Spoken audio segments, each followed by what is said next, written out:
गांव के प्रधान राजेश कुमार ने बताया, जल्द होगा मेरे गांव में जल निगम की व्यवस्था। संवाददाता अजहर और लालता की रिपोर्ट। साक्षात्कार के अगले चरण में हम लोग पहुंच चुके हैं ग्राम सभा हिनौली, ब्लॉक नियमताबाद चंदौली अंतर्गत, जहां हमारी मुलाकात नवनिर्वाचित ग्राम प्रधान राजेश कुमार राव जी से होने जा रही है।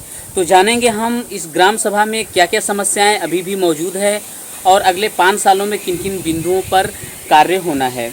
उससे पहले थोड़ी सी जानकारी मैं आपको दे दूं कि पहली बार जो है प्रधान ने पद का ये जो है इन्होंने दावा किया है और पहली बार में ही यहाँ की जनता ने इनको सपोर्ट किया है और अगले 5 सालों के लिए प्रधान पद के रूप में स्वीकार किया है। बताते चलें कि टोटल लगभग 384 वोट कुछ ऐसा पड़ा था, जिसमें कि 149 वोट से इनकी जीत हुई है। तो आइए मिलते हैं और बात करते हैं यहाँ के समस्याओं के बारे में। प्रधान जी नमस्कार। सबसे पहले मैं आपको अपने D7 न्यूज़ चैनल की तरफ से बधाई दूंगा कि आपकी गांव की जनता ने तहे दिल से आपको अगले 5 साल के लिए प्रधान पद के रूप में स्वीकार किया है। तो आप अपने गांव की जनता के बारे में क्या कहना चाहेंगे? सबसे पहले तो मैं अपनी गांव की जनता जनार्दन को हृदय से धन्यवाद देता हूं कि उन्होंने मुझे इस काबिल समझा कि मुझे इस इतने बड़े गांव की जिम्मेदारी 5 सालों के लिए सौंपी।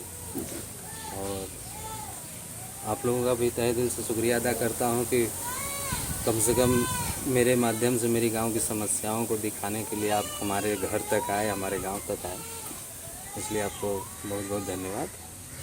और समस्याएं हैं यहाँ पे। नहीं, समस्या जैसा कि प्रधान जी गांव में एक समस्या होती है, गरीबी रेखा से नीचे जीवन यापन करने वाले व्यक्ति जो होते हैं, जिनके ऊपर छत नहीं होता है, वो आज भी झुग्गी झोपड़ियों में रहने को विवश से मजबूर है। उनको आवास की काफ़ी ज़रूरत होती है, लेकिन वो पात्र रहते हुए भी कभी कभार उनको नहीं मिल पाता है। तो ऐसे कंडीशन में बड़ा दुख होता है उनको।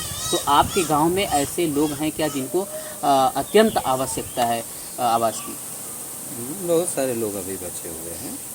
पीछे जितने भी ग्राम प्रधान हुए हैं उन्होंने भरपूर कोशिश किया है कि उनको भी मिले, बशर्ते कुछ समय का अभाव रहता है, कुछ शासन के हिसाब से चलना पड़ता है, तो इस हिसाब से सब कुछ पूरा नहीं हो पाया है। लेकिन फिर भी जितने लोग बचे हैं, हमारा प्रयास है कि उनको जो आखिरी पायदान पे लोग हैं या झुग्गी झोपड़ियों में रहते हैं, जिनकी स्थिति नहीं है कि वो पक्के मकान बना लें अपने से, या आर्थिक स्थिति ऐसी नहीं है, तो उनके लिए भी प्रयास किया जा रहा है और लिस्ट बनाई जा रही है। सबका नाम वाइज उनके आर्थिक अपने हिसाब से जनगणना करके हम लोग आर्थिक हिसाब किताब बना के उसमें कर रहे हैं। काफ़ी लोग हैं उसमें चयनित भी हैं, और बाकी शासन देखेगा कि उसमें कितने लोग पात्र हैं अपात्र हैं, उस हिसाब से करेंगे। लेकिन हम लोग भरपूर कोशिश करेंगे अपने 5 सालों में उनको ज़्यादा से ज़्यादा लोगों को प्रधानमंत्री आवास हो, मुख्यमंत्री आवास हो, या अन्य प्रकार के लोहिया वगैरह हैं, तो उनको लाभान्वित करने की कोशिश करेंगे। जी, आपका ग्राम सभा लोहिया में आया था कभी या अभी नहीं है? अभी जहाँ तक मेरा मतलब ध्यान जाता है, अभी लोहिया ग्राम सभा नहीं। प्रधान जी, एक और भी समस्याएं हैं, जैसे स्वच्छ भारत स्वच्छ मिशन के तहत एक मुहिम चलाया गया था कि हर ग्राम सभा में हर घर को शौचालय हो जाए, ताकि लोग बाहर में शौच ना करें, गंदगी वगैरह ना हो, वातावरण शुद्ध रहे, ऑक्सीजन शुद्ध मिल सके। तो हर ग्राम सभा में सबके घर में शौचालय हो। तो आपके गांव में सभी के पास ऐसा हो गया है शौचालय कि आज भी कुछ ऐसे लोग हैं जो बाहर में शौच करने को विवश हैं? बहुत लोग हैं, ज़्यादातर तो कुछ लोग अपनी स्वेच्छा से जाते हैं, कुछ लोग मजबूरी वश जाते हैं। हाँ, तो शौचालय तो सरकार दी थी पिछले बार, लेकिन सभी तक वो सुविधा पहुंच नहीं पाई है। और बहुत लोग तो अभी तक हैं, उनका लिस्ट में नाम है, अभी तक उनको मिला नहीं है। तो प्रयास हमारा है कि सबको शौचालय मुहैया कराई जाए, और सरकार की बहुत अच्छी पहल है कि स्वच्छ भारत अभियान चलाए हैं और सबको जागरूक भी करें। हम लोग भी बोलते हैं कि कम से कम बाहर कोई न जाए, और चूँकि इससे तमाम बीमारियां भी होती हैं, अपने को भी असुविधा होती है, देखने में ठीक नहीं लगता है, और इससे पर्यावरण को भी नुकसान होता है। तो इस हिसाब से सबको जागरूक किया जा रहा है। लेकिन सबसे बड़ी बात है, सुविधा सरकार देती है, ब्लॉक से आता है, प्रधान भी उपलब्ध कराते हैं, लेकिन जनता को खुद जागरूक होना पड़ेगा इसके लिए कि वो सरकार द्वारा चलाई गई किसी भी स्कीम को लाभ तो लेने के लिए सब तैयार होता है, लेकिन उसको अमली जामा नहीं पहना पाता है या अपने आप पे लागू उसको नहीं करता है। तो जनता से भी अपील है कि कम से कम अगर सरकार शौचालय दे रही है तो उसको सबको अपने परिवार में उसको कहें कि नहीं शौचालय का उपयोग करें, और जितने लोगों तक पहुंच गया है वो तो एकदम 100% उपयोग करें, और जिनको नहीं मिल पाया है हमारे 5 साल के कार्यकाल में कोशिश रहेगी कि मतलब सबको उपलब्ध हो जाए, शौचालय सबके घर घर बन जाए।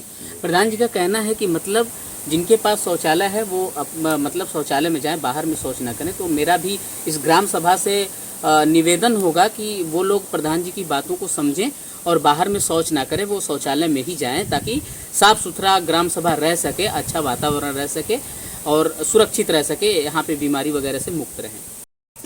जैसा कि प्रधान जी हर गांव की एक समस्या होती है, सबसे जटिल समस्या होती है, मेन बिंदु पे होती है कि गांव की गलियां और सड़कें जो है क्षतिग्रस्त हो जाती है जब, तो बारिश के मौसम में काफ़ी जल जमाव हो जाता है, जिसके कारण ग्रामीण को आने जाने में काफ़ी समस्याओं का सामना करना पड़ता है।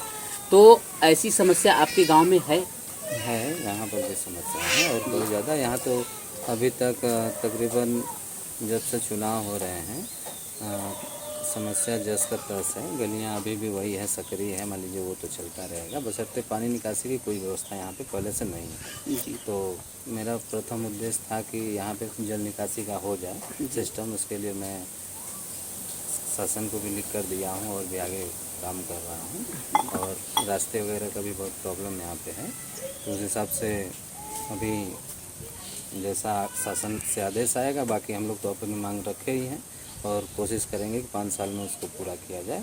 और जल निकासी के लिए मेन मार्ग से बड़ी नाली और फिर उसके बाद जो भी संबंधित जोड़ने का काम है वो सब करेंगे हम लोग। जैसा कि प्रधान जी हर ग्राम सभा में एक राशन कार्ड मुहैया कराई जाती है ताकि गरीब तबके के जो लोग हैं वो सरकारी खाद्य सामग्री उनको अवेलेबल हो जाए और उनको सस्ते में मिल जाए और वो अपना जीवन गुजर बसर कर सकें। तो आपके गांव में ऐसे कितने लोग हैं जिनको राशन कार्ड की ज़रूरत है, उनको खाद्य सामग्री की ज़रूरत है और वो मिल पाता है कि नहीं मिल पाता है? जो पात्र हैं उनको मिलता है, कभी कभार ऐसा भी होता है जो पात्र हैं उनको नहीं मिलता है, जो अपात्र हैं उनके घर में राशन 2-2 3-3 बन जाते हैं ऐसा। तो ऐसी समस्याएं आपके गांव में भी है क्या? एकदम है, यहाँ भी ऐसी समस्या है। बहुत से पात्र लोग हैं जिनका अभी तक राशन कार्ड बन ही नहीं पाया है, और बहुत लोग ऐसे हैं कि जिनका राशन कार्ड बना हुआ है उनकी यूनिट्स वगैरह कट चुकी हैं और भी पहले से चला है। अपने कोटेदार लोग हैं तो अपने हिसाब से कर लेते हैं, जिनका सपोर्ट रहता है उनको ज़्यादा राशन देना या क्या बोलते हैं उनको अपात्र होते हुए पात्र बनाकर अपने हिसाब से कर रहे हैं। तो इस पर भी हम लोग अभी तो मान लीजिए बहुत ज़्यादा समय नहीं गुजरा है प्रधानी का चुनाव जीते हुए, लेकिन हम लोग प्रयास कर रहे हैं कि उनकी भी लिस्ट सूची एक बनाई जाए और उसके हिसाब से सबको जो पात्र हैं उनका सर्वप्रथम तो राशन कार्ड बनाया जाए, और जिनकी सूची मतलब राशन कार्ड बनने के बाद उनका यूनिट्स वगैरह कट गया है तो उनको भी जोड़ा जाए इससे, और जोड़कर सभी लोगों को सही तरीके से राशन उपलब्ध कराया जाए। जैसा कि प्रधान जी ग्राम सभा में बहुत से ऐसे व्यक्ति होते हैं जिनको जैसे उम्र काफ़ी हो गई, जो है कि विधवा पेंशन और वृद्धा पेंशन और दिव्यांग पेंशन की ज़रूरत होती है।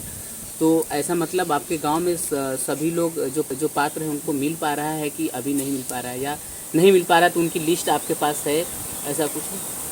हाँ, बहुत लोगों को तो मिल रहा है यहाँ पे वृद्धा पेंशन वगैरह, लेकिन हर 5 साल में कोई ना कोई वृद्ध होता है, उम्र बढ़ती है, उसकी तो समस्याएं हमेशा रहती हैं। वो तो जेन्युइन चीज़ है, उनका हक भी है, मिलना भी चाहिए। सरकार जब दे रही है तो लेना चाहिए, और हमारे पास भी लिस्ट है, ऐसी बात नहीं है। अभी पूरा काम तो नहीं हुआ है लेकिन जानकारी में है, चूँकि हम लोग चुनाव लड़ रहे तो उस समय भी कई जगह कहे हम लोग कि वृद्धा पेंशन आपका बन जाएगा। कुछ विडो भी यहाँ पर विधवा हैं तो उनके लिए भी आदमी प्रयासरत है, और दिव्यांग भी हैं तो बहुत ज़्यादा तो है नहीं, लेकिन फिर भी ये है कि 5 साल में नहीं, बहुत जल्द ही उस पर काम शुरू हो जाएगा और लिस्ट बननी तैयार हो गई है। उनको समय रहते हुए मुहैया करा दी जाएगी। हर गांव में वृक्षारोपण की व्यवस्था कराई जाती है सरकार द्वारा, ताकि गांव में ऑक्सीजन वगैरह अच्छे से मिल सके, हरा भरा रह सके।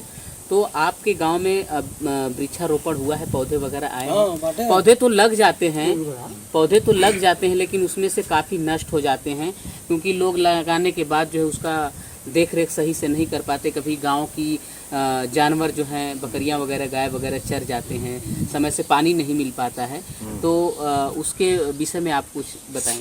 अभी बीते हफ्ते में वृक्षारोपण का काम यहाँ संपन्न हुआ है। तो ज़्यादातर हम लोगों ने कोशिश किया है कि जिनको वृक्ष पौधे दिए गए हैं तो उनको हिदायत भी दी गई है कि वृक्ष आप शौक में ले जा रहे हैं, लेकिन इसको लगाइए और इसका भरण पोषण भी करिए, उसकी देख रेख करिए, कम से कम ज़्यादा नहीं तो 2-3 महीने तो उनके लिए उसका उचित पानी, उचित खाद, और सबसे बड़ी बात है कि उसको लगाइए ऐसे जगह जहाँ पे उसका देख रेख, उसका जो बनता है लकड़ी वगैरह का या ईंटे से उसको सरिया के बढ़िया से उसको कर लिया जाए। और ज़्यादातर ऐसे जगह पर हमने वृक्षारोपण कराया है जहाँ की ज़्यादातर पौधे बड़े हो जाएंगे, और ऐसे जगह नहीं मतलब कर दिया गया है कि उसकी देख रेख ना हो पाए। और यहाँ पे मैंने अपने हिसाब से यहाँ पंचायत भवन है उसके आसपास वृक्ष लगवाए हैं, और आपका ये स्वास्थ्य केंद्र है वहाँ पे, तो तमाम जगहों अथा उस हिसाब से लगवा दिया है, और इस बार बहुत बढ़िया वृक्षारोपण यहाँ कराया गया है। आपके गांव में प्रधान जी प्राथमिक स्वास्थ्य केंद्र और आंगनबाड़ी, प्राइमरी स्कूल वगैरह सब है, और अगर हैं तो डॉक्टर अवेलेबल हैं या टीचर वगैरह लोग अपने स्कूलों में सही ढंग से पढ़ा रहे हैं, बच्चे पढ़ने जा रहे हैं कि नहीं पढ़ने जा रहे हैं? अब तो काफ़ी हो गया है कि मतलब प्राइवेट स्कूल वगैरह अगर आसपास खुल गए हैं तो काफ़ी लोग प्राइवेट स्कूल में दाखिला वगैरह कराते हैं। तो अभी प्राइमरी स्कूल का क्या कंडीशन है, और आपके जो है प्राथमिक स्वास्थ्य केंद्र के बारे में भी थोड़ा बताएंगे। प्राथमिक स्वास्थ्य केंद्र के बारे में ये है कि एनम तो पता चलता है कि आती हैं, अगर 2 बार मुलाकात भी हमारी हुई है, बुधवार वगैरह को किसी दिन आती हैं हम लोग, अपना टीका वगैरह काम करती हैं। हालांकि यहाँ पे पिछले समय से यहाँ पे स्वास्थ्य केंद्र बना तो ज़रूर है, लेकिन वहाँ पे सबसे बड़ी समस्या है कि वहाँ रास्ता ही अवेलेबल नहीं है, वहाँ पे ना कोई एम्बुलेंस जा सकती है, ना कोई गाड़ी जा सकता है, तो ये सबसे बड़ी समस्या है। और उसके बाद वहाँ पे अभी तक जो वहाँ हैंड पंप लगा हुआ है, लेकिन उसमें वहाँ बिजली का काम नहीं हुआ है, वायरिंग वगैरह नहीं है, पंखे नहीं है वहाँ पे, तो कोई बैठना नहीं चाहता है। तो हम लोग की कोशिश यही है कि अगले 5 सालों में बहुत जल्द से जल्द उसको पूरा कराने के लिए हमने शासन को बोला भी है, अपने यहाँ सचिव हैं उनको बोल रखा है, सबको बोल दिया है कि इसका जल्दी से जल्दी एस्टीमेट वगैरह बनाकर उसमें बैठने की सुविधा कर दी जाए, क्योंकि खाना पूर्ति करने से थोड़ा नहीं हो पाएगा। डॉक्टर्स वगैरह भी आएंगे तो उनको भी 2 घंटे 4 घंटे रहना है, वहाँ देख रेख करना, तो शौचालय की व्यवस्था होनी चाहिए। और चूँकि हवा वगैरह अगर नहीं लगेगा तो कहाँ से बैठेंगे, तो पंखा का तो है, लेकिन यह है कि ठीक ठाक है अभी तक। तो पहले जितनी जानकारी है अभी बहुत काम बचा है स्वास्थ्य केंद्र के लिए, और सबसे बड़ी समस्या रास्ते का यहाँ पे है। तो जनता से यही अपील है कि सहयोग करें कि कम से कम स्वास्थ्य केंद्र तक एक रास्ता बन जाए, और एम्बुलेंस या कोई भी बाहर से अधिकारी आए, सीमो वगैरह जो भी लोग आएँ तो आसानी से वहाँ तक पहुँच जाए। और रही बात विद्यालय की, तो विद्यालय में लगभग ठीक है, बहुत बच्चे तो अब सरकारी विद्यालयों में पढ़ते नहीं हैं, लेकिन हम लोग प्रचार महोदय से बोल चुके हैं कि इस बार शिक्षा इस हिसाब से चलाइए, पढ़ाइए उन लोग को कि ज़्यादा से ज़्यादा बच्चे आपके विद्यालय तक आएँ और शिक्षा ग्रहण करें। और बस ये नहीं है कि खाना पूर्ति यहाँ विद्यालय है तो चलेगा, लेकिन उसके लिए बोल दिया गया है, चूँकि अभी विद्यालय का शासनादेश है नहीं कि विद्यालय चले, लेकिन टीचर्स आ रहे हैं, अपना जो भी कागजी कार्रवाई है वो सब कर रहे हैं।